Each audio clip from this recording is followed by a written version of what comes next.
बांधी प्रेम की डोरी मोहन से, बांधी प्रेम की डोर मोहन से, नाता तोड़ा मैंने जग से, नाता तोड़ा मैंने जग से, नाता तोड़ा मैंने जग से, नाता तोड़ा मैंने जग से। कैसी ये कैसी ये कैसी पागल की दुनिया क्या जाने, ये कैसी पागल प्रीत ये दुनिया क्या जाने। मुझे मिल गया मन का दुनिया क्या जाने, मुझे मिल गया मन का ये दुनिया क्या जाने।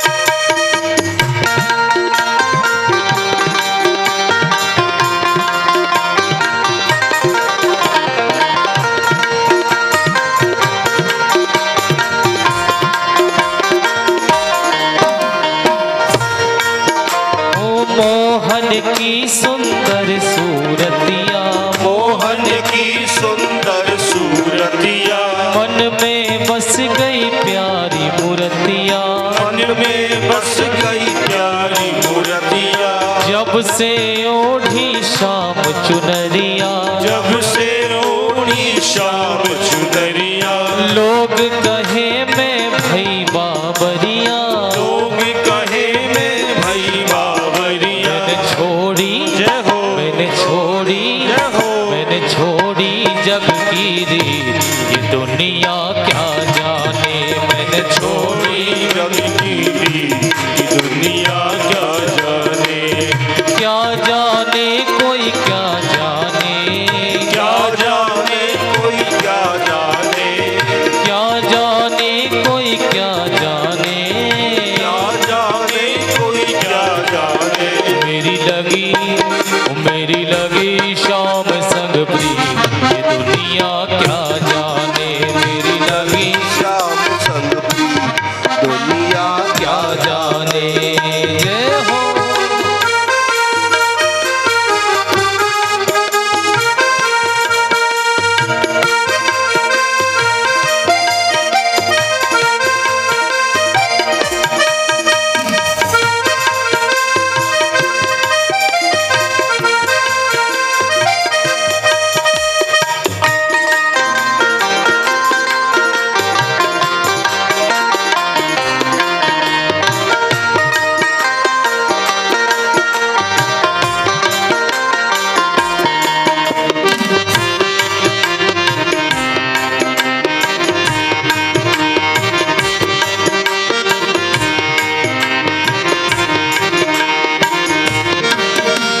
हरदम अब तो रहूं मस्तानी, हरदम रहु तो रहन सतानी, लोक लाज दीनी बिसरानी, लोक लाज की सजाती, रूप राशि अंग अंग में समानी, अंग अंग में समा, हैरत हैरत रहूं दीवानी। हैरत हैरत रहूं दीवानी, मैं तो गाऊं मैं तो गाऊं खुशी के गीत ये दुनिया क्या जाने। मैं तो गाऊं खुशी के गीत दुनिया क्या जाने, ओ क्या जाने कोई क्या जाने, क्या जाने कोई क्या जाने, क्या जाने कोई क्या जाने। क्या जाने कोई क्या जाने, ओ मेरी लगी शाम संग प्रीत ये दुनिया क्या जाने। मेरी लगी शाम संग प्रीत दुनिया क्या जाने, मुझे मिल गया मन का मीत ये दुनिया क्या जाने। मुझे मिल गया मन का मीत दुनिया क्या जाने, मुझे मिल गया मन का मीत ये दुनिया क्या जाने। मुझे मिल गया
शंकर भगवान की जय। भाई साहब देखो जोरदार सोटो लेन आया है। जाओ कटे हो भाई साहब, पधारो। दौड़िया रे पाचा देखो, कहीं नाचिया है भाई, कहीं नाचिया है। आज तो आनंद कर दियो भाई। मोबाइल बैठ करो देखो है? आज तो ते धरती हिलाए थी। वाह भाई साहब, वाह वाह। हमें बैठ जाओ।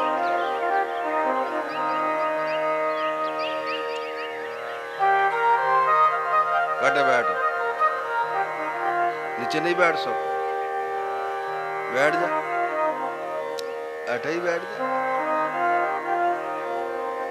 वाह भाई, जा घरे जा दे।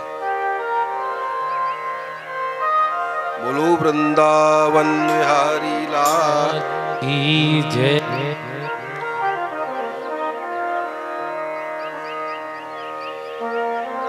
महात्मा विदुर मुनि प्रवर मैत्रेय से निवेदन करते हैं। महामना परीक्षित श्री सुखदेव जी से निवेदन करते हैं। 88,000 ऋषि मुनि यहीं पर नैमिषारण्य तीर्थ में सूत जी से निवेदन करते हैं।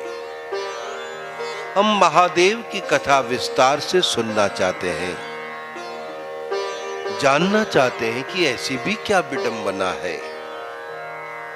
महासती अग्नि प्रकट करके मारी गई, और वो भी अपने पिता के घर में। अरे बेटी अपने पिता और माता से कितना प्यार करती है, और माता पिता भी बेटों से नहीं बेटी से कितना दुलार करते हैं, कितना प्यार करते हैं। कैसा भी कोई गरीब बाप क्यों न हो, बेटी का बड़ा आदर करता है। ऐसे, और वो भी दक्ष प्रजापति की बेटी, जगदाधार महादेव की पत्नी। ऐसी भी क्या मजबूरी थी कि उन्हें अग्नि प्रकट करके मर जाना पड़ा। इस कथा को आप ठीक से सुनाएं। हजारों ऋषि मुनियों के मध्य में विराजमान महाराज परीक्षित का सुखदेव जी ने अभिनंदन किया। धन्य हो राजन।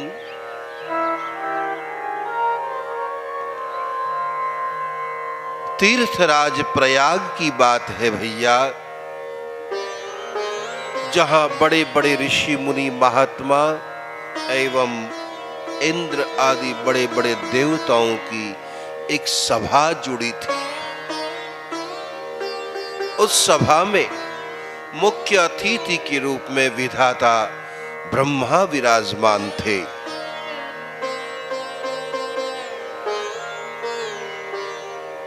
उस सभा में महादेव को भी मुख्य अतिथि के रूप में बुलाया गया, लेकिन महादेव ने कहा नहीं, मैं अतिथि नहीं, मैं तो श्रोता ही बन करके रहना चाहता हूं। सो महादेव देवताओं के ही साथ, ऋषि मुनियों के ही साथ सामने नीचे बैठ गए। उसी देव और ऋषि मुनियों की सभा में ब्रह्मा के पुत्र प्रजापति दक्ष पधारे, तो सब देवता खड़े हो गए। कोई बड़ा आदमी आता है तो हम आप लोग खड़े होते हैं कि नहीं होते? स्कूल में पढ़ाई किए होंगे आप लोग, क्लास में हम बैठे होते हैं और क्लास टीचर जब आता है तो छात्र खड़े होते हैं कि नहीं होते हैं? ये तो हम आप सबका अनुभव है ही है।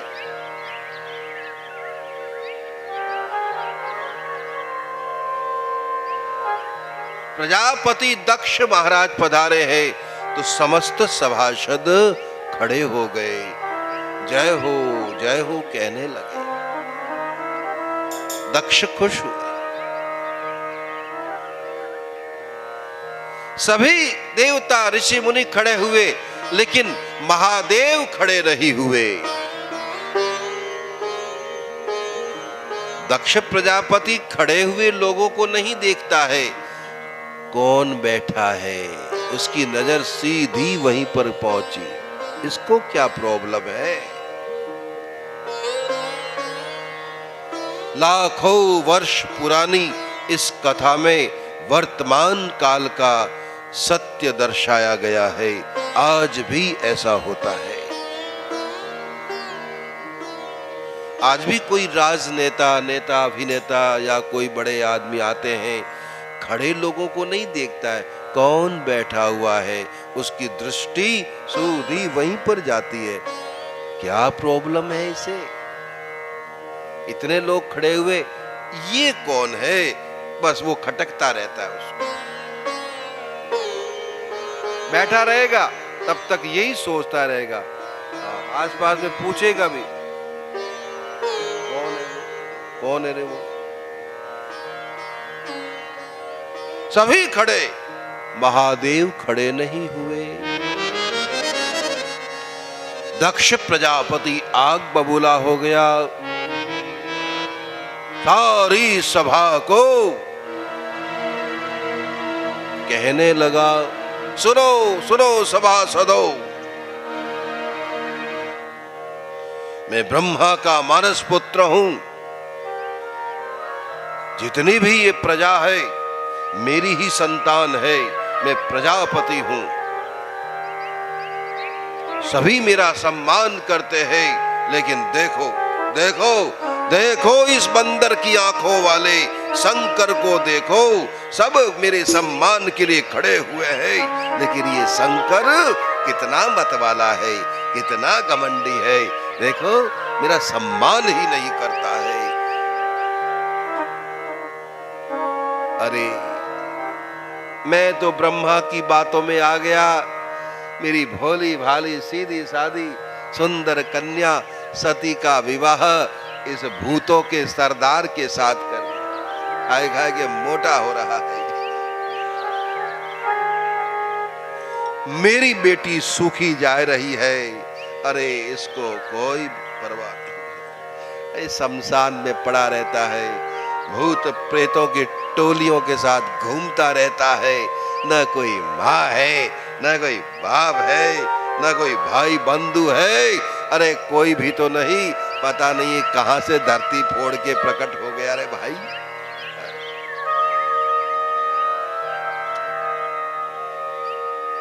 ढोंगी है। लेकिन आज मैं घोषणा करता हूं, आगे देवताओं की, ऋषि मुनियों की कहीं भी ऐसी सभा हो, उस सभा में शंकर को ना बुलाया जाए, मेरा आदेश पालन किया जाए।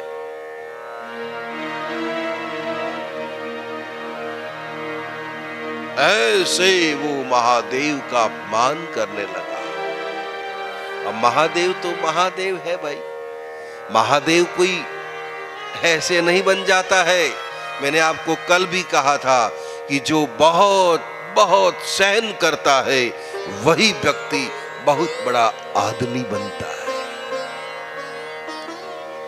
आज नरेंद्र मोदी का देश और विदेश में डंका बज रहा है।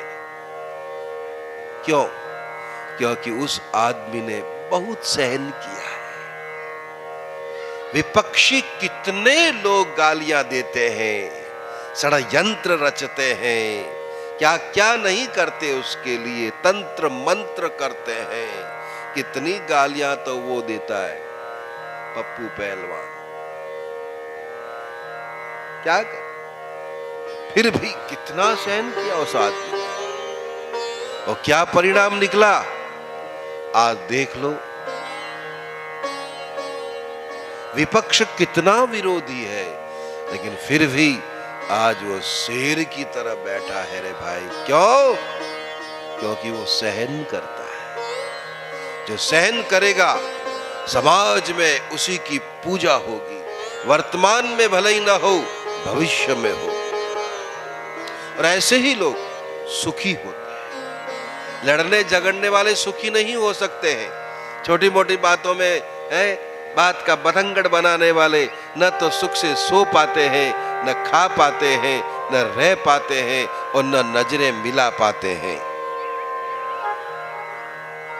क्या मिलता? महादेव है वो, सहन किया। अरे कोई बात नहीं। देवताओं ने कहा महादेव ये क्या कह रहा है, कुछ बोलो महादेव। भोलेनाथ ने कहा अरे मेरी स्तुति प्रार्थना आरती तो सारा संसार करता है, लेकिन गालियां तो आज पहली बार सुन रहा हूं। कहने दो, नो प्रॉब्लम।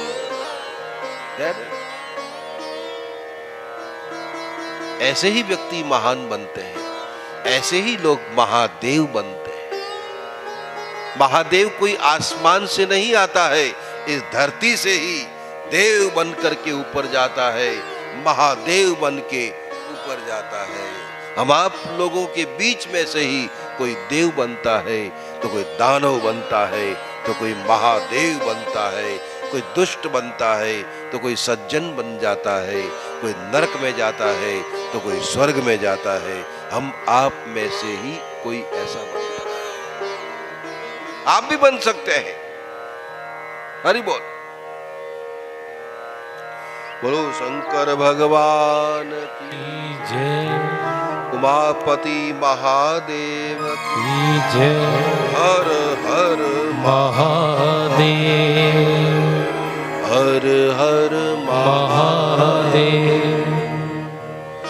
शिव जी को कोई फर्क नहीं पड़ता है, कह ले भैया और बोल दे 2-4 घंटा, हमें क्या करना, नो टेंशन। लेकिन शिव जी के जो पार्षद है नंदी, भृंगी, श्रृंगी आदि, उनसे रहा नहीं गया। नंदी कूद करके सामने आया, ए मूर्ख, अभिमानी, जिन महादेव की पूजा ब्रह्मा, इंद्र, चंद्र, सूर्य, विष्णु आदि करते हैं, उन महादेव का तो इस प्रकार तिरस्कार करता है। अरे मूर्ख, अरे दुष्ट, अरे घमंडी, मैं श्राप देता हूं कि शीघ्र ही तेरा सिर धड़ से अलग हो जाएगा, मारा जाएगा। तो शिव की निंदा करने वाला व्यक्ति सुरक्षित नहीं रह सकता है। महादेव ने कहा रे नंदी क्या कर रहे हो, चलो यहां से। शिव जी ने देखा कि अगर और रुकूंगा तो यहां तो मारा मारी शुरू हो जाएगी, चलो झगड़ा करने आए हो तुम लोग। शिव जी अपने नंदी आदि पार्षदों को लिए और कैलाश पर्वत पर आए गए। बोलो शंकर भगवान की जय। वहां आकर के महादेव ने कहा अरे नंदी, वो दक्ष मेरी निंदा कर रहा था, वो मेरी बुराइयां कर रहा था, तुम्हें क्रोध क्यों आया? बोले महाराज हमारे सामने आपकी कोई निंदा करे ये बर्दाश्त नहीं। शिव जी ने समझाया, देखो बेटा नंदी, कोई निंदा करता है तो बुरा नहीं मानना चाहिए, क्योंकि जो तुम्हारी निंदा करता है चुप सहन करो, सुनो। ऐसा करने से क्या फायदा होगा कि जो निंदा करता है वो तुम्हारे पापों का हरण कर लेता है।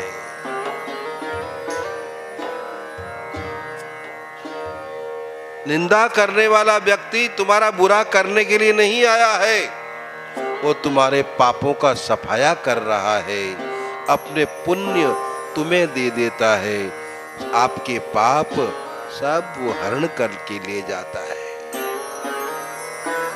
इंतजार करो, धैर्य रखो, थोड़ा सहन करो, परिणाम बहुत अच्छा होगा। और इसीलिए हमारे वृंदावन के संतों ने कहा है, क्या कहा संतों ने, ध्यान दे और लिख ले, याद कर ले।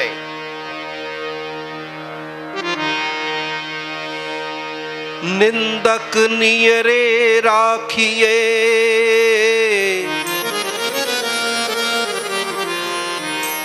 अरे निंदक नियरे राखिए,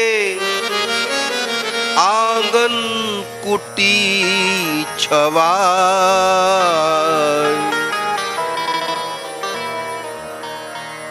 निंदा करने वाले के लिए एक कुटिया बना के अपने पास में रखो।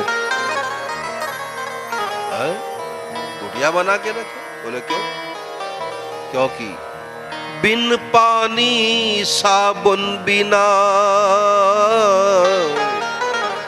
वो शीतल करे सुभान। कपड़ा धोते हो तो क्या चाहिए? पानी चाहिए, साबुन अथवा तो सर्फ चाहिए।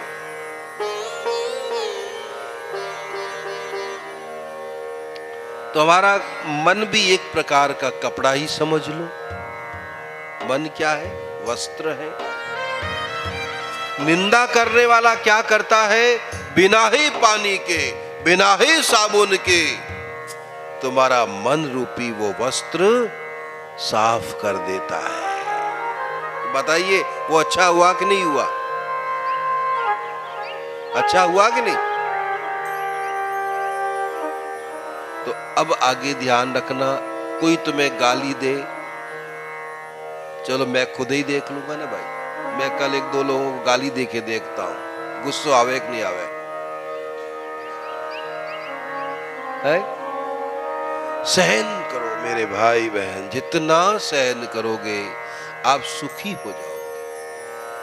समाज का परिवर्तन करना चाहते हो, परिवार को बदलना चाहते हो, तो इस प्रकार से पहले स्वयं को बदल लोगे तो तुम पूरे परिवार को बदल सकते हो, समाज को बदल सकते हो, गांव को, नगर को, अंततः देश को भी बदल सकते हो अगर तुम सहन करना सीख जाओ। महादेव ने बड़ी सुंदर शिक्षा प्रदान करी है। आगे याद रखना नंदी, तुम मेरे पार्षद हो, मेरे भक्त हो करके ऐसी चेष्टाएं करते हो, गलत। सॉरी बोलो, गलती हो गई बाप जी।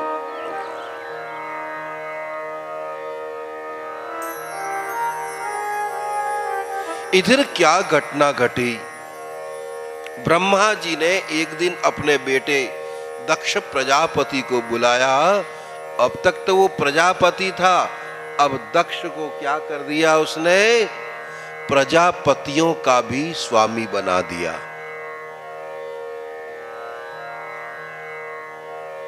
और सरल भाषा में कहूं, अब तक तो वो एक राज्य विशेष का मुख्यमंत्री था, अब तो पूरे के पूरे देश का मंत्री बना दिया। अब तक मुख्यमंत्री था, अब उसे प्रधानमंत्री बना दिया। पहले सीएम था, अब पीएम बना दिया। इतना बड़ा पद जब दक्ष को मिला, मतवाला हो गया। मानसकार तुलसीदास जी ने लिखा है, ध्यान दें। नहीं को अस जन्मा जग माही,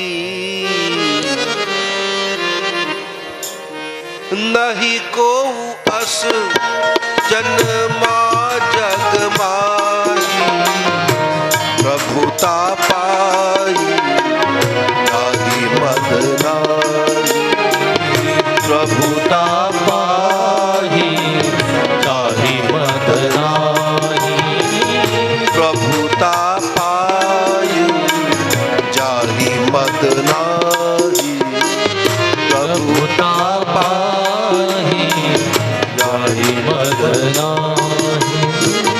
नहीं को अस जन्मा जग माही, नहीं को अस जन्मा जग माही, प्रभुता पाई जाहि मद नारी।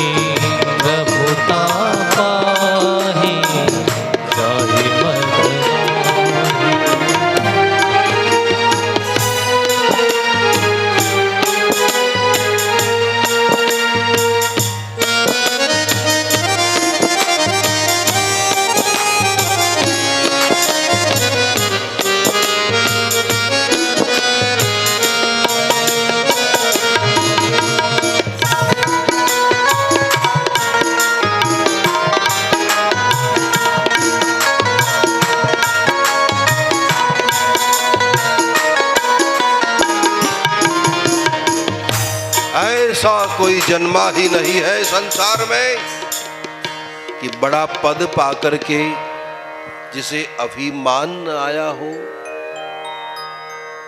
मतवाला हो जाता है आदमी जब बड़ा पद मिलता है तो।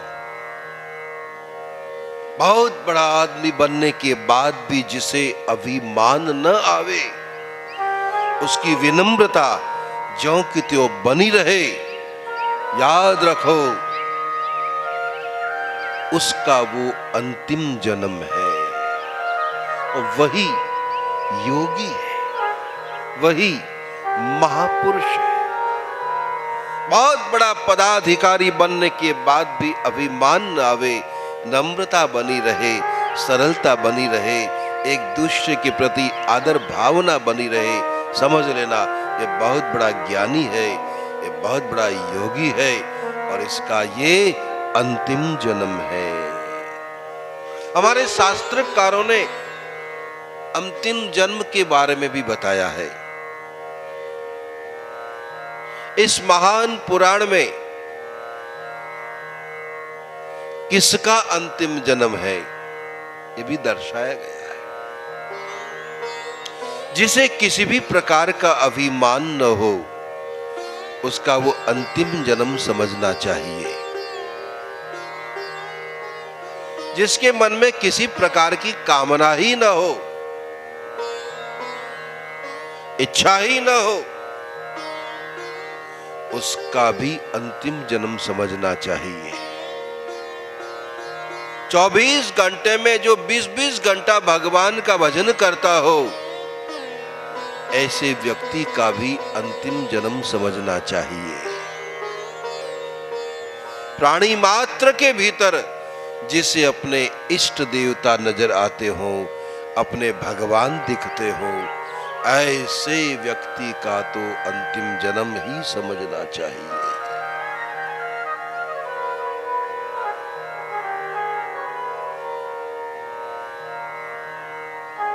लेकिन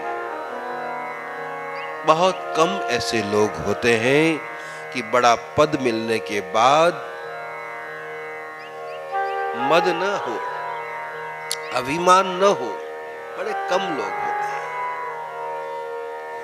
दक्ष प्रजापति जब बहुत बड़ा वो पदाधिकारी बन गया, मत वाला हो गया, अभिमान के आवेश में उसने एक बहुत बड़ा यज्ञ कार्यक्रम रखा। यज्ञ करो रे भाई।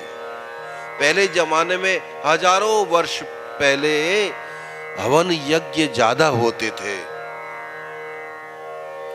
हवन यज्ञ करके लोग अपनी इच्छानुसार देवताओं से वरदान प्राप्त करते थे, कर लेते थे।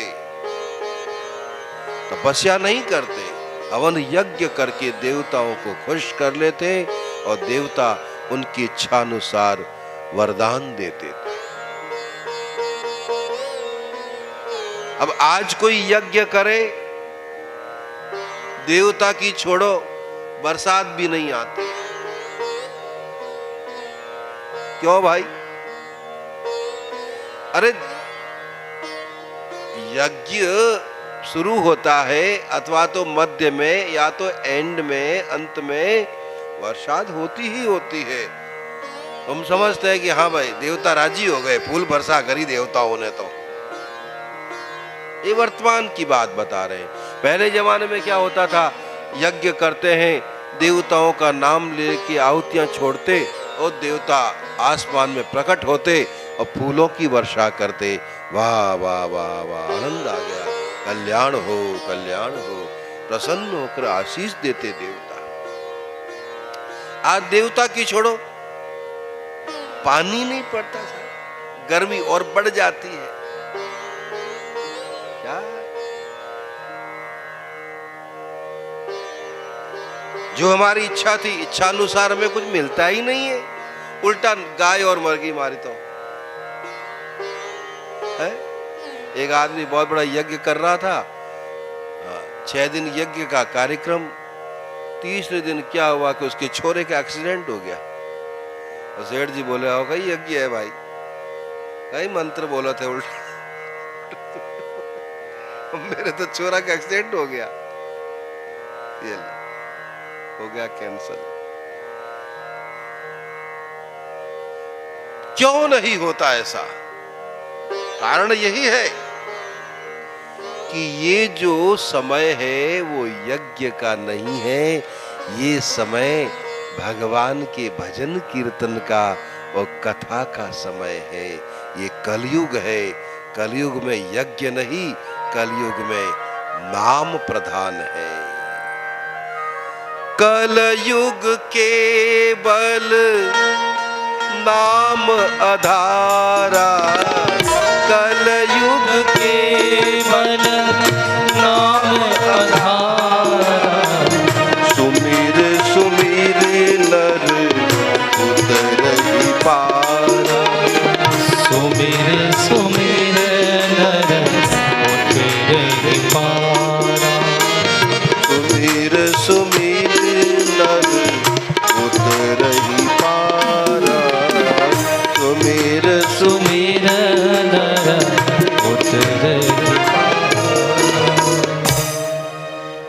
कलयुग में भगवान का भजन ही सबसे बड़ा और सरल साधन।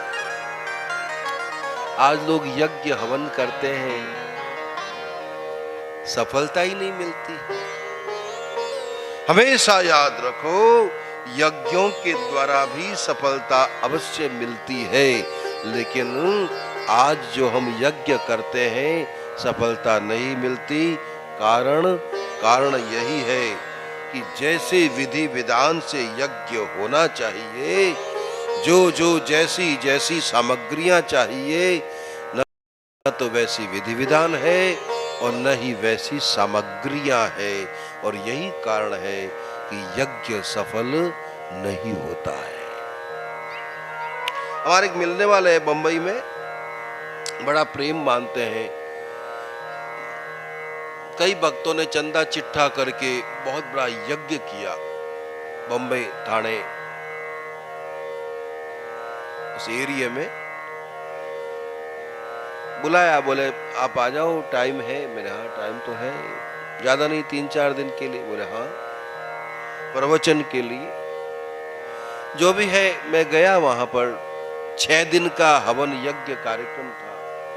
कहते हैं कि 3 करोड़ रुपया इकट्ठा किया गया यज्ञ के लिए। 3 लाख नहीं, 30 लाख नहीं, 3 करोड़, यानी कि 300 लाख रुपए यज्ञ के लिए। मैंने कहा भाई इतना बड़ा चंदा किया गया, कमाल है।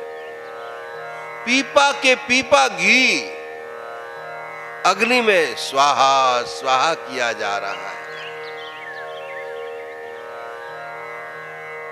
6 दिन का कार्यक्रम, तीसरे दिन क्या हो गया भाई? तीसरे दिन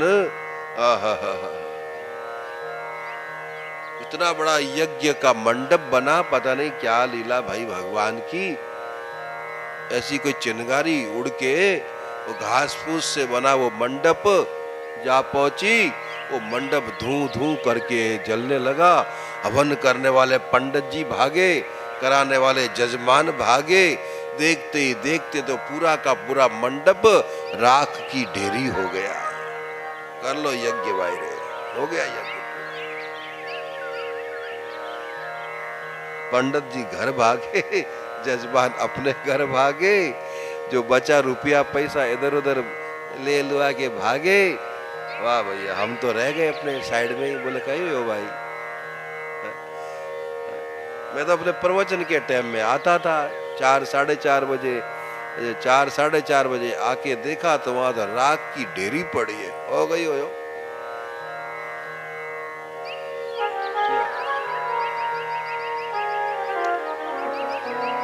जो साधन चाहिए वो साधन जब तक नहीं होगा सफलता नहीं मिलेगी। ये सत्कर्म जो है धन संपत्ति से नहीं, भाव से सफल होते हैं। साधन, सबसे बड़ा साधन है भाव। बिना सद्भाव के तुम्हारा सत्कर्म सफल नहीं हो सकता है। एक तो सद्भाव होना चाहिए और दूसरा साधन भी सही सही होना चाहिए। अब यज्ञ हम करते हैं, हवन करते हैं, उसमें साधन क्या है? सबसे बड़ा साधन है देसी गाय और देसी गाय का देसी घी। क्यों माता जी? हरि बोल। होता है कि नहीं? हाँ, वो वैसी गाय नहीं, क्या नाम उसका, जर्सी गाय का घी नहीं चाहिए देवताओं को, भैंसियों का घी नहीं चाहिए, बकरियों के दूध का घी नहीं चाहिए देवताओं को। बाजार में जो क्रीम मिश्रित वो डालडा मिला हुआ, तेल मिला हुआ, ऐसा घी नहीं चाहिए देवताओं को। देसी गाय, भारतीय गाय, उसका देसी घी पीला पीला, ऐसे घी में तिल जौ आदि मिश्रित करके विधि विधान से मंत्र बोला जाए, बड़े प्रेम से जजमान आहुति छोड़े, स्वाहा। ऐसी आहुति जब पड़ती है तो देवताओं के नाक खुलते हैं। आई खुशबू भाई, चलो रे चलो, पहुंचो। तो देवता बाजार के पीपा डालडा मिला हुआ, वो रिफाइंड तेल मिला हुआ, वो नकली घी बना हुआ, कितना ही पीपा तुम स्वाहा स्वाहा कर दो, देवता की छोड़ो, पानी की बूंद ही नहीं आएगी। देवता तो बहुत आगे की बात।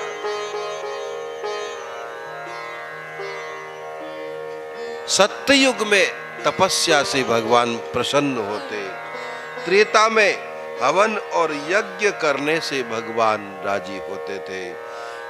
हवन यज्ञ से, परंतु वे लोग यज्ञ करना जानते थे। देसी गाय, देसी घी मिश्रित सामग्री, बड़े प्रेम से आहुतियां छोड़ते और देवता प्रकट हो जाते थे। महाराज दशरथ ने पुत्र प्राप्ति के लिए, संतान प्राप्ति के लिए यज्ञ कराया। भगवान महर्षि वशिष्ठ ने विधि विधान से यज्ञ किया। क्या हुआ? साक्षात अग्नि देव प्रकट हो गए, प्रसाद से भरा हुआ पात्र ले आए। राजन, लो ये प्रसाद, बांट दो अपनी पत्नियों को, अवश्य ही तुम्हारे पुत्र होगा। राजा ने प्रसाद दिया, 3 रानियों के 4 बालक यज्ञ के द्वारा। अब आज कोई यज्ञ करे, पुत्र की छोड़ो, पत्थर ही नहीं होता यहां तो क्या हो? इसलिए क्या करें? बोले कलयुग में केवल और केवल सीधा रास्ता अपनावें। क्या? भगवान का नाम कीर्तन करें, जब जब समय मिले कथा पढ़ें, पढ़ावें, सुने, सुनावें और यथाशक्ति दान करें। बस यही कलयुग में करने के लिए श्रेष्ठ और सरल साधन है। बोलो भक्त वत्सल भगवान की जय। प्रजापति दक्ष ने यज्ञ अवश्य किया, लेकिन सफल नहीं हुआ। क्यों?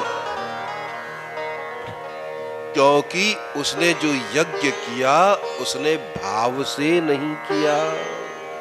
मैंने आपको पहले ही बता दिया है कि बिना सद्भावना के सत्कर्म सफल नहीं हो सकता। कैसा भी सत्कर्म हो, अपेक्षा रखता है सद्भावना की।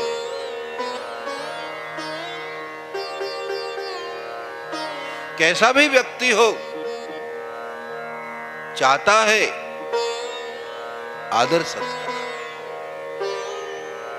अब आदर से, प्रेम से रूखी रोटियां भी खिलाओगे तो बड़ा स्वाद आएगा। और घमंड करके है, अभिमान पूर्वक है, रजीम लो, देसी गिरो चूरमो है, देसी गिरा लाडू है, खाए नहीं होंगे तुमने कभी। खेचो खेचो जिमो, स्वाद ही नहीं आएगा उसमें। बार बार कहता है, "हे, आयो आनंद, तूने खाया नहीं होगा, खा ले, स्वाद नहीं आएगा।" प्रेम पूर्वक, आदर पूर्वक अगर रूखी सूखी, अरे रूखी सूखी छोड़ो, प्रेम से आदर पूर्वक केले के छिलके भी अगर तुम खिलाओगे तो भगवान वो छिलके भी प्रेम से खा लेंगे।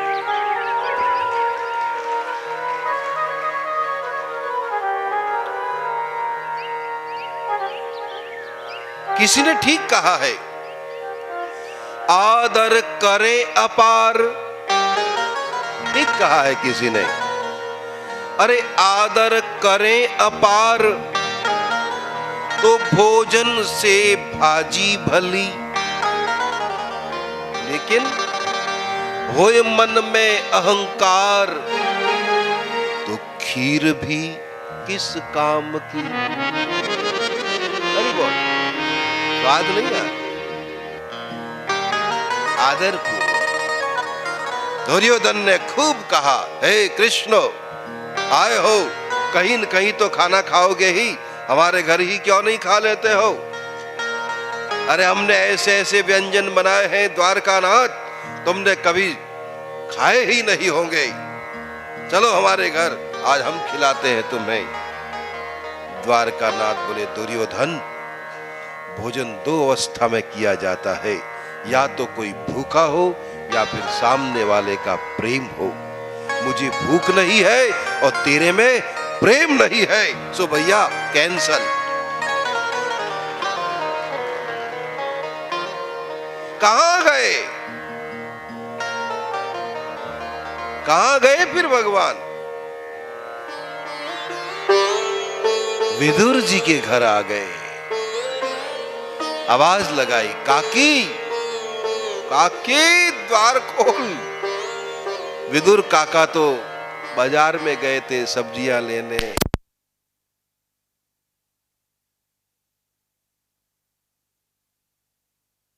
दक्ष प्रजापति ने यज्ञ किया है,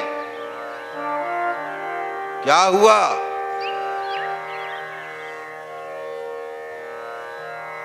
यज्ञ तो कर लिया उसने, लेकिन फल के रूप में क्या मिला उसे? बताएगा कोई? इतना बड़ा यज्ञ किया उस प्रजापति दक्ष ने, लेकिन अंत में क्या मिला? उसका सिर काट दिया गया और अग्नि कुंड में जैसे नारियल को जलाते हैं ना, स्वाहा करते हैं ना, गोला पूर्णाहुति के लिए, ऐसे खोपड़ी को उखाड़ के गोले की जगह उस सिर को स्वाहा कर दिया गया। बड़ा विचित्र लगता है, बड़ा विचित्र लगता है भैया।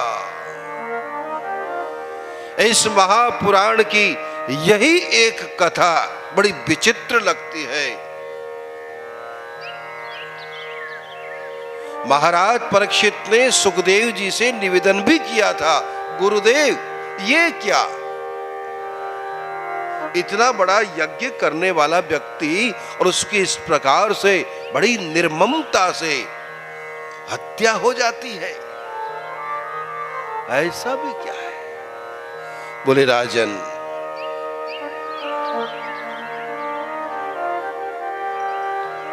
भावना के बिना, आदर सद्भावना के बिना, हे राजन, सत्कर्म सफल नहीं होता है भैया।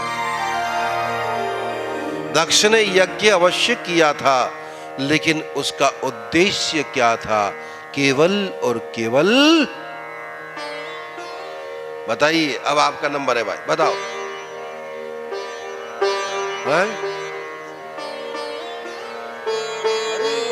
अरे महादेव तो जाने भाई सब कुछ। अब महादेव नहीं जानेंगे तो और कौन जानेगा?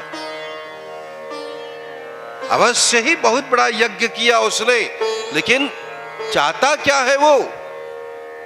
महादेव को नीचा दिखाना चाहता है, महादेव का बुरा करना चाहता है, महादेव का अपमान करना चाहता है। याद रहे, जो महादेव को नीचा दिखाने की चेष्टा करता है वह स्वयं नीचे गिर जाता है। जो महादेव का बुरा सोचता है उसका भला संसार में कोई नहीं कर सकता है।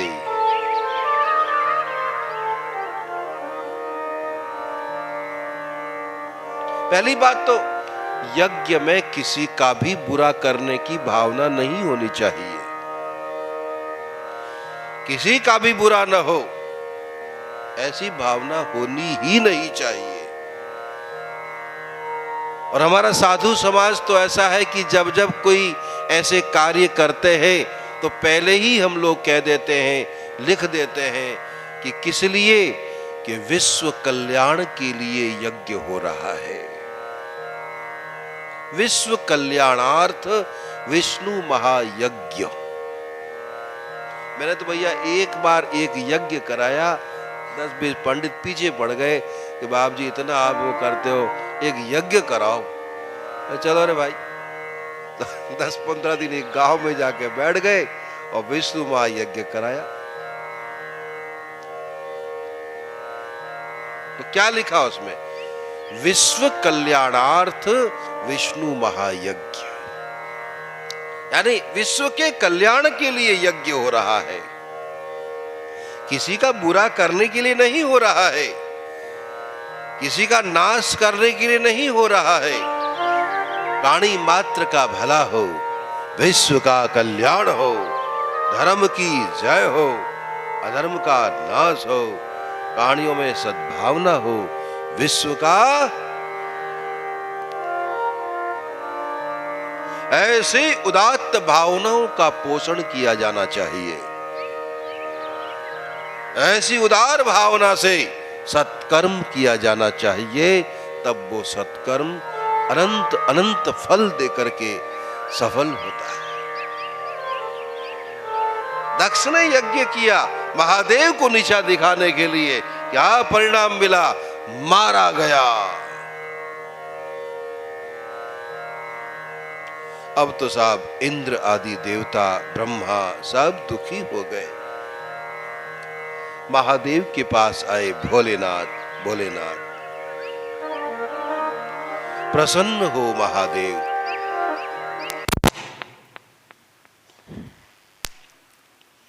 बालक जब उद्दंड होता है, बड़े लोग उसे दंडित करते ही हैं।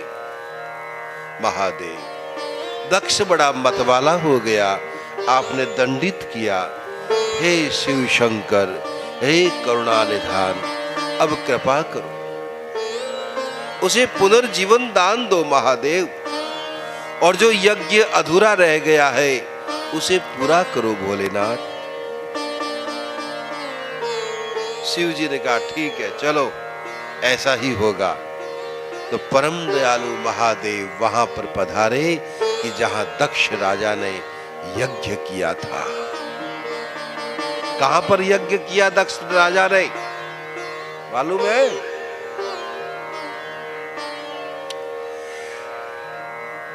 हरिद्वार में गंगा किनारे कनखल क्षेत्र में। ओ गंगा मैया की जय। भोलेनाथ वहां पधारे, सारा मंडप धराशायी हो गया था।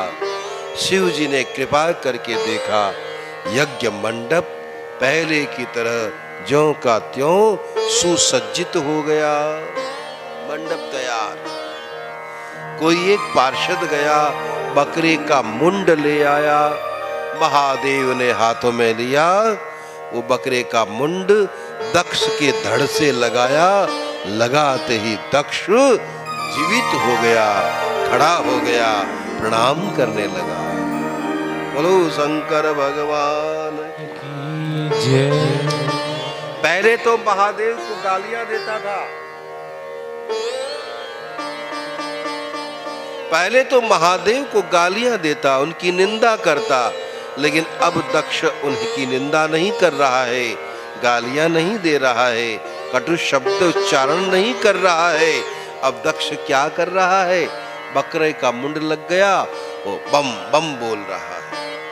बकरा तो कैसे बोलेगा बम बम बम बम, जैसे बकरा बकरी बोलते हैं, आपको पता होगा है? आता है बोलना? आवे आप मास्टर बैठो। बम बम महादेव बम बम, ओ बकरे का मुंड हिला हिला के बम बम महादेव बम बम महादेव। ऐसे बोलने लगा। शिव जी मुस्कुराने लगे, दक्ष आनंद आ गया, कल्याण हो तुम्हारा।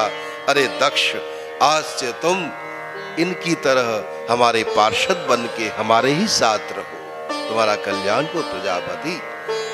महादेव ने दया करी और दक्ष को नंदी, भृंगी, श्रृंगी की तरह अपना पार्षद बना दिया। ऐसे दयालु महादेव को हम बारंबार प्रणाम करते हैं। बोलो शंकर भगवान। बड़े दयालु है भोलेनाथ, बड़े दयालु है। अरे भाई बड़े दयालु, क्या बताएं आपको। अब मैं अपनी अनुभूतियां, अपना अनुभव आपको सुनाऊं महादेव के बारे में, बहुत टाइम लग जाएगा। अद्भुत, बड़े दयालु है हमारे महादेव।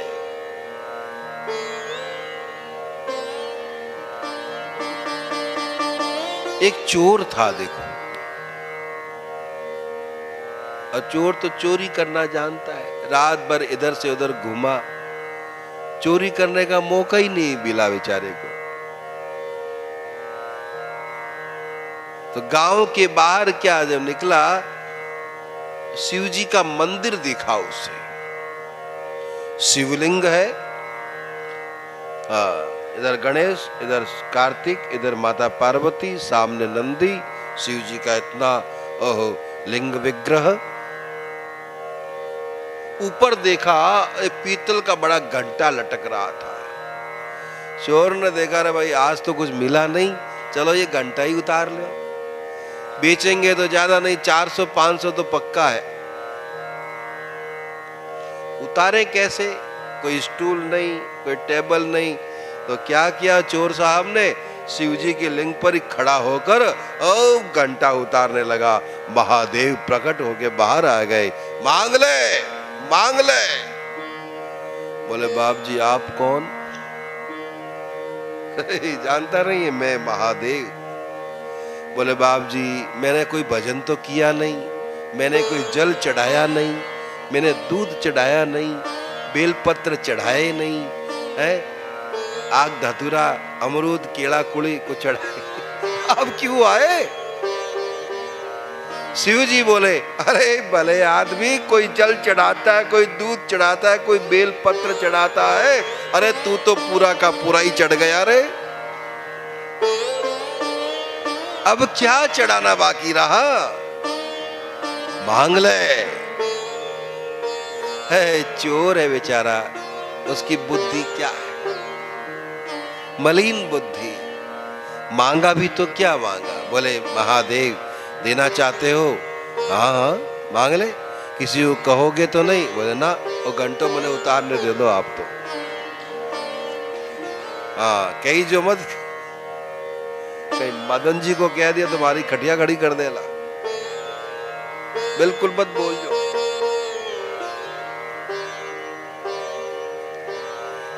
मैं कहना चाहता हूं कि महादेव कभी बुरा मानते ही नहीं है, बुराई को भी वो अच्छाई की तरह देखते हैं।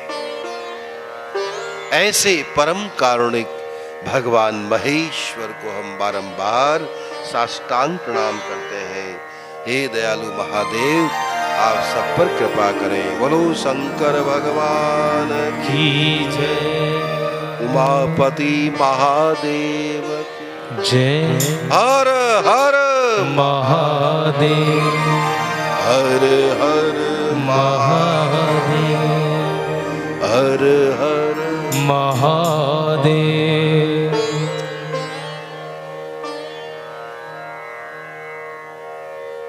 हमें आपकी इच्छा तो महल में पधारो, ब्याह होएगो संभालो, ध्यान राख जो कड़ी भाग न जा। देसी गिरो चूरमो बढ़िया है, जीम लीजो।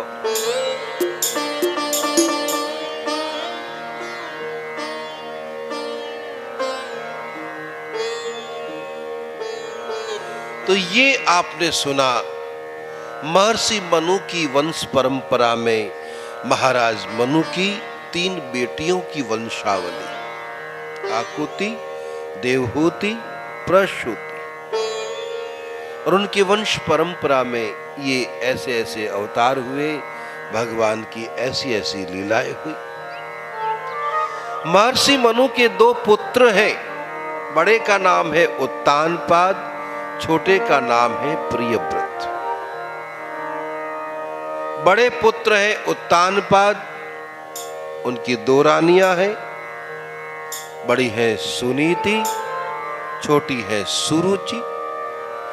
बड़ी रानी सुनीति के पुत्र है ध्रुव, छोटी रानी सुरुचि के पुत्र है उत्तम। छोटी रानी सुरुचि के द्वारा अपमानित हुए राजकुमार ध्रुव। ओहो, बड़ा कष्ट हुआ उन्हें। देवर्षि नारद के बताए अनुसार मथुरा में आए। 6 महीने तक कठोर तपस्या करी है बालक ने। भगवान नारायण का साक्षात दर्शन किया। यमुना किनारे जिस ऊंचे टीले पर कुमार ध्रुव ने तप किया है, उस टीले का नाम हो गया ध्रुव टीला। अब आप कहेंगे कि मथुरा तो कई बार गए, वृंदावन कई बार गए, तो ध्रुव टीला तो देखियो ही नहीं बाबू जी। तो कहां से देखोगे भाई, क्योंकि मेरे से मिले ही नहीं आप। संपर्क करना पड़ता है। ब्रज 84 कोस की कोई यात्रा करता है तो उनको इस यात्रा में ध्रुव टीला का दर्शन होता है। अब जिन जिन ने ब्रज 84 कोस की यात्रा करी है, उन्होंने अवश्य ही ध्रुव टीला को देखा होगा। यहाँ इतने सारे भक्तों की टोली है, ज्यादा नहीं तो जहां तक मेरा ख्याल है 20-25 तो ऐसे भक्त और माताएं विराजमान है कि जिन्होंने हमारे उधर की ब्रज यात्रा करी है और उन्होंने ध्रुव टीला दर्शन किया ही किया है। और किस किस ने ब्रज की यात्रा करी, हाथ खड़ो करियो। और भाई रे 20-25 नहीं 50 तो है फिट। अब जैसे ब्रज 84 कोस की यात्रा होती है, ऐसे ही नैमिषारण्य में भी 84 कोस की यात्रा होती है। और आज भी मुझे कई माताओं ने कहा बाप जी थोड़ा 84 कोस हो ध्यान रख जो, माने 84 कोस करवा दीजो। करवा दो भाई, पहले चूरमो तो खाए ला।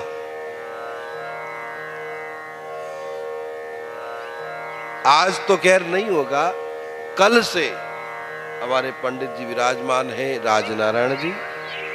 आप संपर्क करेंगे, ये सारी व्यवस्था कर देंगे, गाड़ियों की, साधन जो भी है। मात्र 2 ही दिन में हो जाती है। क्यों साहब? 2 दिन में।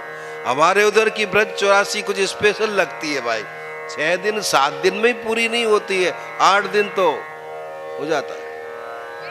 पता नहीं कैसी 84 है भाई यहाँ की, 2 ही दिन में जय सिया राम हो जाती है। ऐसे ही जनकपुर में भी 84 कोस की यात्रा होती है। यहां पर नैमिषारण्य की 84 कोस यात्रा मैंने करीब करीब 5-6 बार तो लोगों को कराई दिया है। मैंने भी किया 4-5 बार। जनकपुर में भी 84 कोस यात्रा होती है। एक बार किया था मैंने तो, भगवान दी कब आई छोड़। तो जहां महात्मा ध्रुव ने तप किया है, उस स्थान का नाम ध्रुव टीला पड़ गया। बोलो ध्रुव जी महाराज की जय। भगवान श्री हरि का दर्शन किया उसने। परम पद की प्राप्ति करी है कुमार ध्रुव ने। घर आए, उनके पिता ने राजकुमार ध्रुव को राज्य गद्दी पर बैठाया, राजा बना दिया। स्वयं तप करने चले गए। यही महाराज ध्रुव कहते हैं कि एक दिन बद्रीनाथ गए, वहां पर उनके सामने मृत्यु देवता आए, काल आया। आप लोगों ने कभी अपनी मौत को देखा है? देखना है? नहीं देखना बाप। महाराज ध्रुव ने काल को देखा, मृत्यु को देखा। क्या देखा? मृत्यु हाथ जोड़ के खड़ा है, निवेदन कर रहा है, हे महाराज ध्रुव, संसार का नियम है कि जो आता है मैं उसको खा जाता हूं, निगल लेता हूं, लेकिन मैं आपको छू नहीं सकता। लेकिन संसार का नियम बना रहे, इसलिए हे महाराज ध्रुव, आप मेरे माथे पर पैर रखें और इस विमान में विराजमान हो जाएं। अब आप ऊपर पधारें। मृत्यु के ऊपर पैर रखकर भगवान के परम भक्त महाराज ध्रुव विमान में विराजे और सशरीर भगवान के धाम में चले।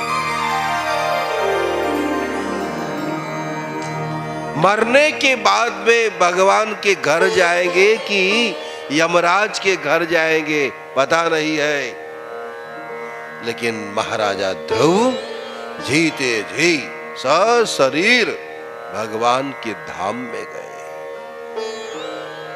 बोलो ध्रुव जी महाराज की जय। इन्हीं की वंश परंपरा में एक अंग नाम के राजा हुए, बड़े धर्मात्मा। इन्हीं महाराजा अंग के पुत्र हुए वैन, बड़े दुष्ट स्वभाव के थे, अपने आप को ही वो भगवान मानते थे।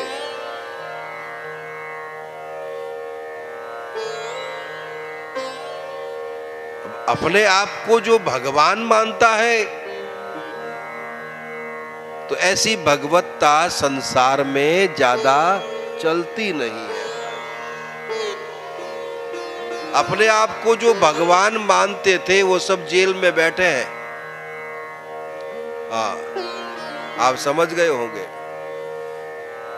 जो जो अपने आप को भगवान मानते थे, आज उनकी भगवत्ता रत्ती भर भी काम की नहीं रही है। वे सब भगवान जितने बनते थे वो जेल में बैठे बैठे माचर मारे हैं और झाड़ू लगावे हैं भाई।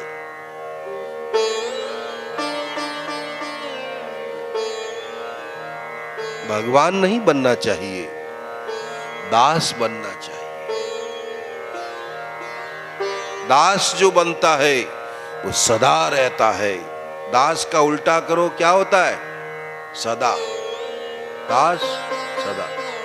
तो दास बनेगा भगवान का, वो सदा रहेगा। हनुमान जी भगवान की तरह है। हनुमान जी महावीर है, भगवत स्वरूप है, भगवान की तरह है। लेकिन हनुमान जी को जब जब पूछा गया कि आपका परिचय क्या है, तो हनुमान जी ने नहीं कहा कि मैं भगवान हूं। ना, क्या कहा? दासो हम रघुनंदनस्य में, प्रभु का मैं दास हूं, दास हूं।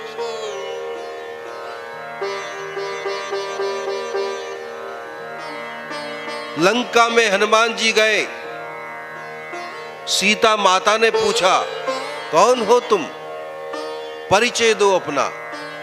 तो नहीं कहा उन्होंने कि मैं महाबली हूं, महावीर हूं, नहीं कहा हनुमान हूं, ना ना ना, मैं भगवान हूं, ना बोले। क्या कहा हनुमान जी ने?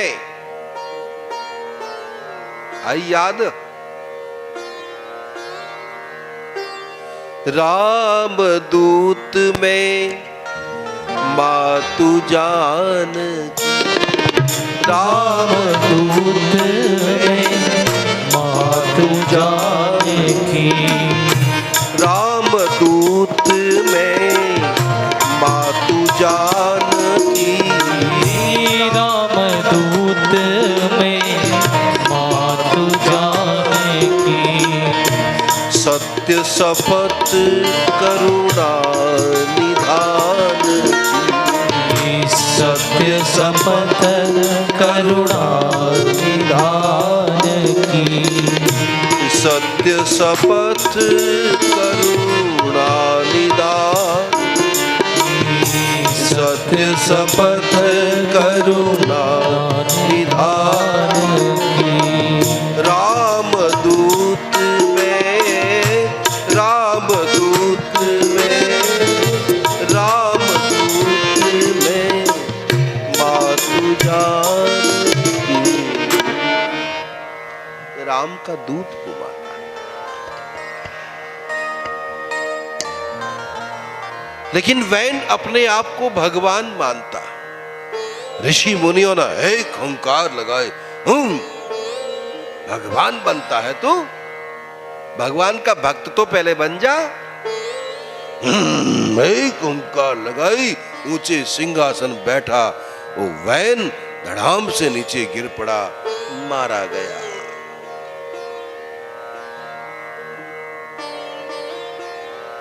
लो साहब, भगवान बनते थे 2 मिनट में सड़क पे आ गए वो तो। देख लो भगवान।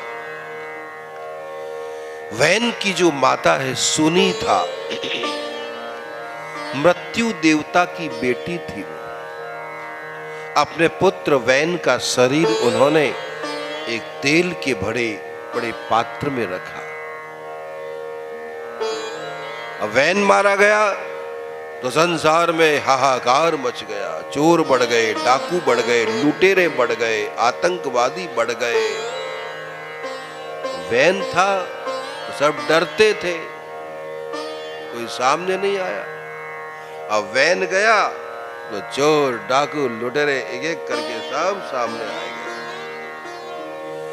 ऋषि मुनियों ने देखा कि अरे भाई, राजा होना चाहिए, बिना राजा की व्यवस्था ठीक से नहीं चल सकती है। समाज में अराजकता फैल रही है, दुष्ट लुटेरे बढ़ गए हैं, राजा लाओ।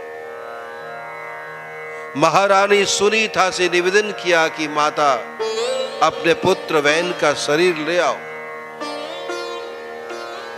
ऋषि महाराज बड़े सिद्ध पुरुष थे। ऋषि मुनियों ने वैन के शरीर की जो जंघा है, राजा वैन जंघा का एक घर्षण किया। एक काला काला छोटे कद का आदमी प्रकट हो गया। छोटा सा कद, छोटी सी नाक, यूं करके देखे।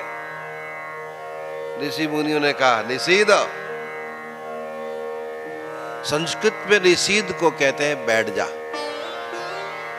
निषीद निषीद करने लगे, वो निषाद जाति हो गई। वो जो नाव चलाते हैं, मल्हा, निषाद, केवट, ये सब।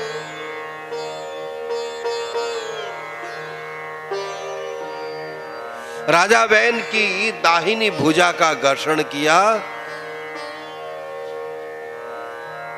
मंत्रवेता मुनियों ने घर्षण किया और मंत्रों के प्रभाव से, उस क्रिया के प्रभाव से क्या हुआ, एक दिव्य पुरुष प्रकट हो गया जो भगवान विष्णु का अवतार। आहा, दिव्य पुरुष। बाई भुजा का घर्षण किया, एक सुंदर स्त्री प्रकट हो गई। ऋषियों ने उस पुरुष का नाम पृथु रखा, उस स्त्री रत्न का नाम महारानी अर्ची रखा, और वे ही आदि राजा कहलाए। ऋषियों ने वैन के राज्य शासन का अधिकारी पृथु महाराज को बना दिया। महाराज पृथु जो विष्णु जी के अवतार है, 24 अवतारों में एक है, अब वे राजा बन गए। बोलो पृथु जी महाराज की जय श्री हरि पृथु जी महाराज की जय जय जय श्री राम। बड़े बड़े लोकोत्तर कार्यों को किया है पृथु जी ने, अमानुषी कृत्यों को किया है। ऐसे ऐसे काम किए कि देवता भी आश्चर्यचकित हो जाते थे, प्रशंसा करते, धन्य है महाराज पृथु, हम देवता होकर के भी ऐसा कुछ नहीं कर पाते हैं, तुम धन्य हो महाराज पृथु। ऐसे चक्रवर्ती महाराजा पृथु ने एक बार निश्चय कर लिया कि मैं 100 अश्वमेध यज्ञ करूंगा। अब जो भी कोई 100 अश्वमेध यज्ञ पूर्ण कर लेता है तो वो संसारिक प्राणी हमेशा के लिए देवताओं का राजा इंद्र बन जाता है। ऐसा नियम है। अब कोई 100 यज्ञ पूरा करे तो ऐसा होता है। यहां तो एक यज्ञ ही पूरा नहीं कर पाते भैया, बड़ा मुश्किल है आजकल। एक एक करके महाराजा पृथु ने 100 अश्वमेध यज्ञ पूर्ण कर लिए। अंतिम पूर्णाहुति छोड़ी गई, स्वाहा। उसी समय चमत्कार हो गया। क्या कि उनकी यज्ञशाला में साक्षात लक्ष्मी और नारायण प्रकट हो गए। बोलो लक्ष्मी नारायण भगवान की जय जगदीश्वर भगवान की जय यज्ञ पुरुष भगवान की जय। उनके सामने भगवान श्री हरि लक्ष्मी और नारायण प्रकट हो गए। बोले राजन, हम तुम्हारे इस यज्ञ रूपी सत्कर्म से बड़े प्रसन्न हुए हैं, हम बड़े प्रभावित हैं महाराज पृथु। मांगो, क्या चाहते हो तुम? पृथु महाराज ने कहा, प्रभु हम क्या मांगे, आपका दर्शन हो गया, यही सब कुछ है, और क्या मांगे। आपका दर्शन हो गया, हमारा सत्कर्म सफल हो गया। प्रभु आशीर्वाद दें, हम ऐसे ही सत्कर्म करते रहे। नहीं राजन, हम देवता हैं, हम देते हैं इसलिए देवता कहलाते हैं। आपको कुछ मांगना होगा, मांगो क्या चाहिए। बार बार जब भगवान बोले मांगो मांगो, तो राजा ने मांगा। क्या मांगा? अब आपका नंबर है, बताइए क्या मांगा राजा ने? है? कितने? अब भाई रे भाई, क्यों गप्पा ठोको हो? कौन बोल रहा? थोड़ा दिखाना भाई, कौन बोले भाई हो? दिखाओ तो, कौन बोल रहा है? खड़ी हो ना भाई, कहां से आई है तो देखे तो सही, कौन सी चक्की का आटा खाती है? किसने कहा ये 10,000? कितने हजार कान मांगे? 5,000?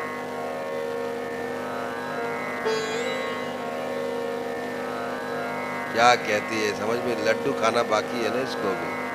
अरे बोलना है तो ढंग से बोलने, तो बैठ रहे चुपचाप, क्यों बेचारा टाइम खराब करती है? कितने कान मांगे? हरि बोल। ये है शेर, देखो कहां से पधारे हो भाई, है? किशनगढ़ में तो शेर ही शेर है भाई रे। ऐसे बोला करो, ऐसे बोलते जैसे कोई रोटी खाई को नहीं। महाराज पृथु ने मांगा भी तो क्या मांगा? विचित्र वरदान मांगा। हे गोविंद, अगर आप देना ही चाहते हैं तो कृपया हमें 10,000 कान प्रदान करें। क्या कान? बोले हाँ नाथ, कान। राजन कैसी बात कर, सारे शरीर में कान ही कान, कान ही कान हो जाएंगे, छेद ही छेद है। ऐसा भी क्या? नहीं, मुझे 10,000 कान प्रदान, अवश्य ही मैं दूंगा। लेकिन ऐसा भी क्या वरदान? राजा ने कहा, प्रभु मैं ये नहीं कहता कि सारे शरीर में कान ही कान, मैं यही कहता हूं कि इन 2 ही कानों में 10,000 कानों जैसी शक्ति आ जाए। तथास्तु। लेकिन ऐसा वरदान क्यों चाहते हो राजन, ये भी तो बताओ। राजा ने कहा, हे गोविंद, हे भक्त वत्सल,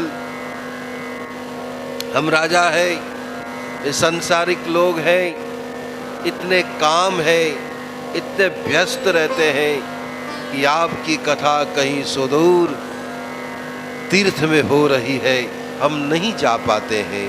नैमिषारण्य में हो रही है, नहीं जा पाते हैं। हे दीन बंधो, हम घर में बैठे ही बैठे सुदूर हो रही कथा को सुन सकें, इसलिए 10,000 कानों का पावन। भगवान खुश हो। तथास्तु।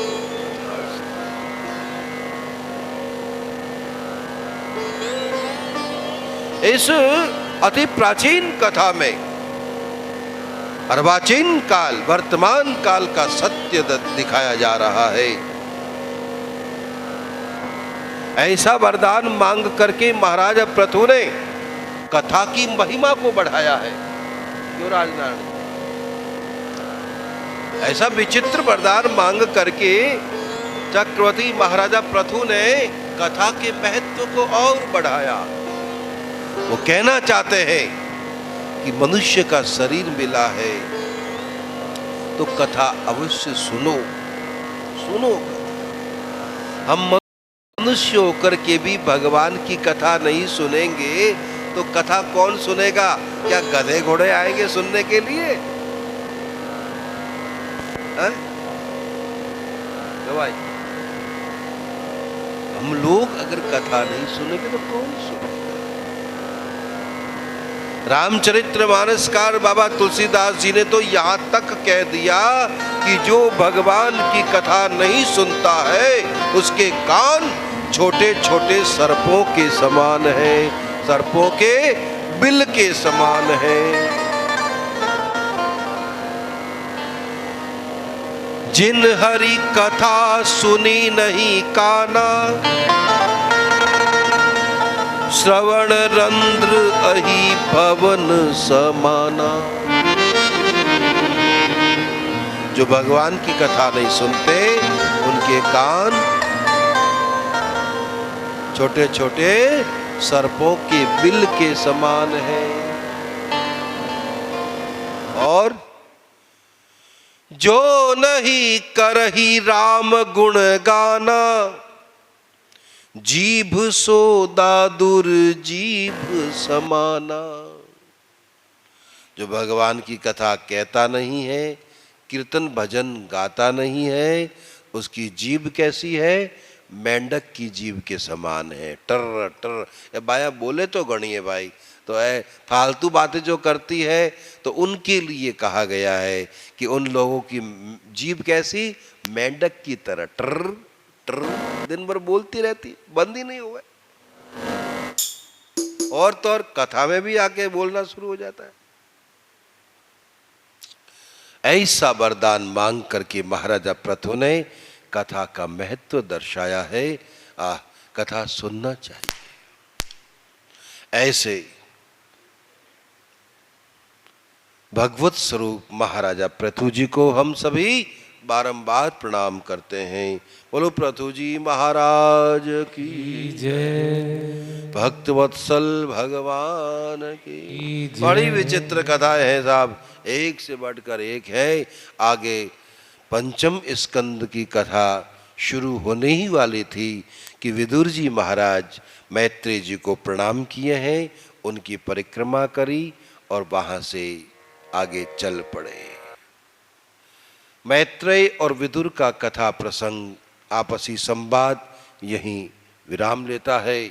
आगे सुखदेव जी और राजा परीक्षित जी का ये संवाद चलता है और सूत जी और शौनक आदि ऋषियों का तो संवाद चल रहा है, चलता ही रहता है, चलता ही रहेगा। आगे पंचम स्कंद की कथा में मनु महाराज के दूसरे पुत्र हैं राजकुमार प्रियव्रत, उनकी कथा आती है। आइए अब हम प्रियव्रत महाराज की कथा दूसरे सत्र में कहेंगे, ठीक 3:30 बजे से 5:30 और 6 बजे तक। क्यों वेद प्रकाश? 3:30 6:30 6 बजे बनाऊंगी मैं कुटिया बनाऊंगी, सुना लगे सारा देश वृंदावन कुटिया बनाऊंगी, सुना लगे सारा देश वृंदावन कुटिया बनाओगे, सुना लगे सारा देश वृंदावन कुटिया बनाऊंगी, सुना लगे सारा देश वृंदावन कुटिया बनाओगे, कुटिया बनाऊंगी मैं कुटिया बनाऊंगी, कुटिया बनाऊंगी मैं कुटिया बनाऊंगी, कुटिया बनाऊंगी मैं कुटिया बनाऊंगी, कुटिया बनाऊंगी मैं कुटिया बनाऊंगी, हर जोगन का भेष श्याम नाम अलग जगाऊंगी, हर जोगिन का भेष श्याम घर अलग जगाऊंगी, सुना लगे सारा देश वृंदावन कुटिया बनाऊंगी, सुना लगे सारा देश वृंदावन कुटिया बनाओगे। श्री राधे।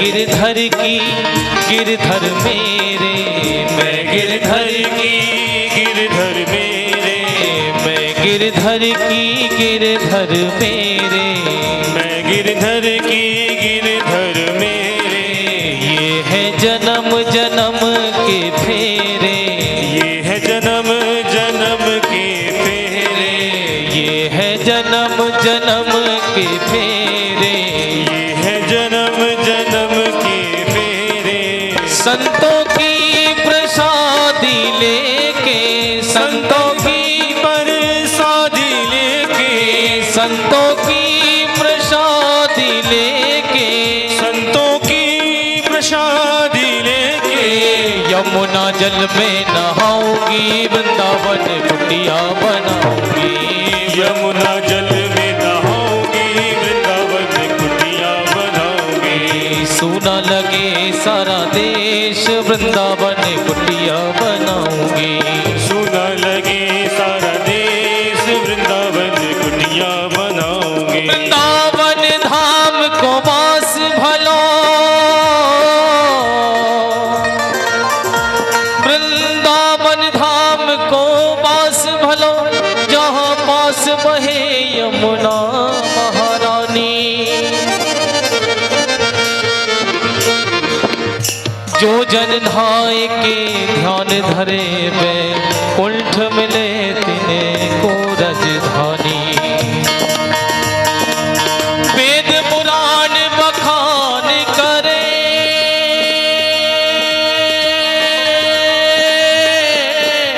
श्री राधा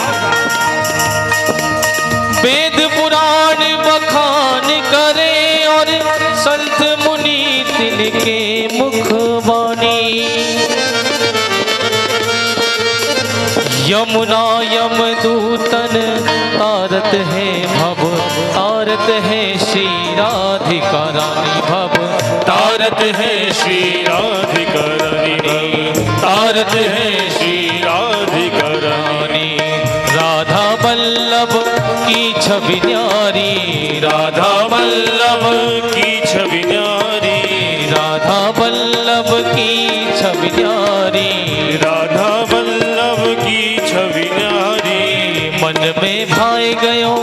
रसिक बिहारी, मन में भाई गयो रसिक बिहारी, मन में भाई गयो रसिक बिहारी, मन में भाई गयो रसिक बिहारी। झांकी झरोका में बांके बिहारी, झांकी झरोका में बांके बिहारी से, झांकी झरोका में बांके बिहारी से, झांकी झरोका में बांके बिहारी से।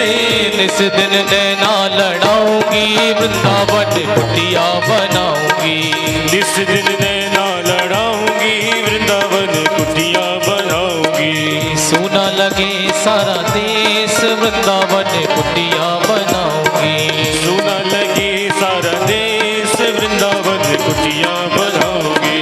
श्री राधे बोल बांके बिहारी लाल की।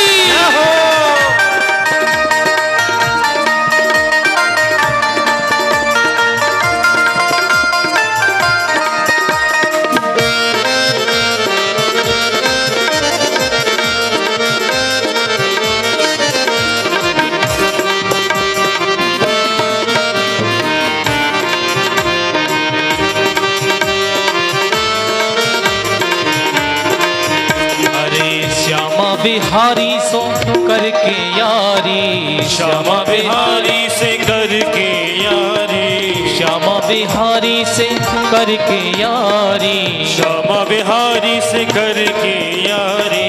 छोड़ गई मैं दुनिया सारी, छोड़ गई मैंने दुनिया सारी, छोड़ गई मैं दुनिया सारी, छोड़ गई मैं दुनिया सारी। बंसी बट को झोंका लेके, बंशी बट को झोंका लेके, बंसी बट को लेके झोंका, बंशी बट को लेके झोंका। गोपेश्वर में नहाऊंगी, वृंदावन कुटिया बनाऊंगी, गोपेश्वर में नहाऊंगी, वृंदावन कुटिया बनाऊंगी। सुना लगे सारा देश, वृंदावन कुटिया बनाऊंगी, सुना लगे सारा देश, वृंदावन कुटिया बनाऊंगी। कुटिया बनाऊंगी मैं, कुटिया बनाऊंगी, कुटिया बनाऊंगी मैं, कुटिया बनाऊंगी, कुटिया बनाऊंगी मैं, कुटिया बनाऊंगी, कुटिया बनाऊंगी मैं, कुटिया बनाऊंगी। धर जोगन का भेष, श्याम नाम अलग जगाऊंगी, घर जोगन का भेष, शाम घर अलग जगाऊंगी। सुना लगे सारा देश, वृंदावन कुटिया बनाऊंगी, सुना लगे सारा देश, वृंदावन कुटिया बनाऊंगी। सुना लगे सारा देश, वृंदावन कुटिया बनाऊंगी, सुना लगे सारा देश, वृंदावन कुटिया बनाऊंगी। सुना लगे सारा देश, वृंदावन कुटिया बनाऊंगी, सुना लगे सारा देश, वृंदावन कुटिया बनाऊंगी। सुना लगे सारा देश, वृंदावन कुटिया बनाऊंगी, सुना लगे सारा देश, वृंदावन कुटिया बनाऊंगी। सुना लगे सारा देश, वृंदावन कुटिया बनाऊंगी, सुना लगे सारा देश, वृंदावन कुटिया। हरि जोगन का भेष, श्याम नाम अलख जगाऊंगी, सुना लगे सारा देश, वृंदावन कुटिया